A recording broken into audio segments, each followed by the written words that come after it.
دلوقتي ده شكل السيروم بتاعنا بعد ما اتبرد معايا تماما وصفيته. ده القوام بتاعه وده لونه، وعايزه اقول لكم ريحته يعني بجد قلب المكان. طبعا ولان الشيء لزوم الشيء، فاكيد في عصاير الصيف المنعشه محتاجين سيروم النعناع المركز. هنعمله النهارده مع بعض بطريقه سهله جدا واقتصاديه على الاخر. اتمنى من قلبي ان الفيديو يعجبكم، اتمنى اكتر انكم تعتمدوه. يلا بينا نسمي الله ونبدا وصفتنا مع بعض. هننزل بكوبايتين من السكر، هننزل عليهم بكوبايه ونص من الميه، وده علشان احنا عايزين القوام بتاعنا يكون تقيل. وهننزل عليهم بنص معلقة من ملح الليمون، لو ما كانش متاح عندنا هنستخدم نص عصرة ليمونة.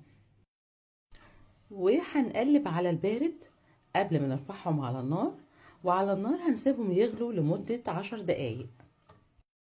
ودلوقتي وعلى ما يجهز الشربات بتاعنا، انا ببتدي اقطف النعناع. انا باخد الورق بتاع النعناع بس، مش اكتر من كده.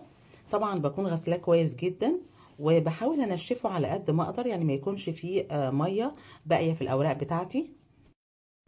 ودي كميه النعناع زي ما انتم شايفين معايا كده، والمقدار ده مقدار ربطه من النعناع. دلوقتي بقى وبعد مرور 10 دقايق زي ما قلنا، هنزل باوراق النعناع بتاعتي بالشكل ده. ودلوقتي بقى وفي اخر خطوة هنستخدم لون غذائي اخضر. طبعا اي الوان غذائية تكونوا بتفضلوها. هننزل بمقدار قد ايه؟ هنزل بمقدار كده نص معلقة صغيرة زي ما انتم شايفين كده معايا.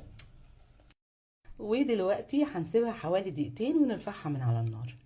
وكده وبعد ما رفعنا الشربات بتاعنا من على النار، طبعا هنسيبه يبرد تماما. عايزاكم بس تشوفوا اللون عامل ازاي. كل ما الشربات بتاعنا هيبرد هيتقل معانا. هنشوفه لما يبرد ان شاء الله. دلوقتي انا جبت ازازه طبعا نظيفه ومعقمه، هحفظ فيها السيرم بتاعي. انا هشيله في التلاجة، ممكن يقعد معانا مدة شهر كامل. وده كان فيديو النهاردة اللي بتمنى من قلبي انه يعجبكم. يا ريت اذا الفيديو عجبكم ما تبخلوش عليا بلايكات كتير، شير للفيديو، اشتراككم في قناتنا على اليوتيوب قناة في المطبخ مع سنة. اشوفكم على خير في فيديو جديد.